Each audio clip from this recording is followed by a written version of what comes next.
হ্যাঁ, করেন করেন।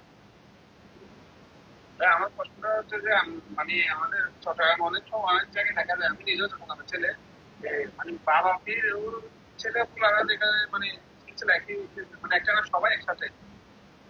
না দেখেন, হযরতে আল্লামা শাহ ওলিউল্লাহ মুহাদ্দিস দেহলভী একটা কিতাব লিখেছেন আল কৌলুল জমিল।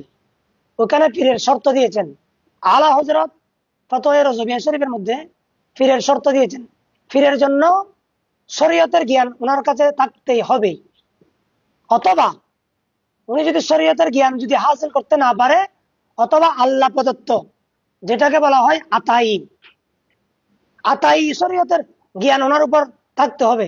দেখেন, আমি যদি আপনাকে যদি উদাহরণ পেশ করি, বানিয়ে জামিয়া সাইন্স শ্রীকুট, ওনার যিনি পীর ও মুর্শিদ, উনি মাদ্রাসায় পড়ালেখা করে নাই।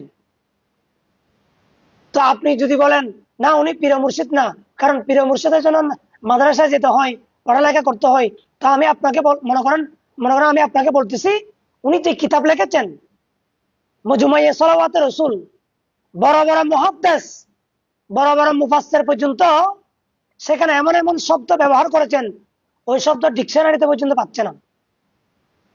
তো ওনার জ্ঞানটা কোত্থেকে আসলো? এটা আল্লাহ প্রদত্ত জ্ঞান। কিন্তু ওনার কাছে শরীয়ত আছে, না থাকলে উনি এলাম লেখছে কেমনে? সুতরাং পীরের জন্য এলাম শর্ত, শরীয়ত ওনাকে জানতে হবে, এবং শরীয়তের তালিম উম্মতকে, ওনার মুরিদকে দিতে হবে। যে বাপ পীর ছিল, ছেলে যে পীর হবে, এরকম কোন কিতাবের মধ্যে আমি পাই নাই। কেউ পেলে হয়তো ওনারা হবে, কেউ পাই নাই, আমি পাই নাই কোনো কিতাবের মধ্যে। আমি গুনাগার যা সংক্ষিপ্ত রিসার্চ করেছি, কারণ পীরের জন্য শর্ত হচ্ছে আপনাকে শরীয়তের এলাম থাকতে হবে। কেউ কেউ বলেছেন তফসিরে জালালাইন পড়তে হবে এবং পড়াতে হবে। কেউ কেউ একটা উপমা দিয়েছেন আর কি, তফসিরে জালালাইন এবং হেদায়া, যেটা ফাজিল ক্লাসে পড়ানো হয়, হেদায়া নিজেকে পড়তে হবে এবং অপরকে পড়াতে যদি সক্ষম থাকে, তখন উনি পীরের দপ্তরের মধ্যে যেতে পারবে।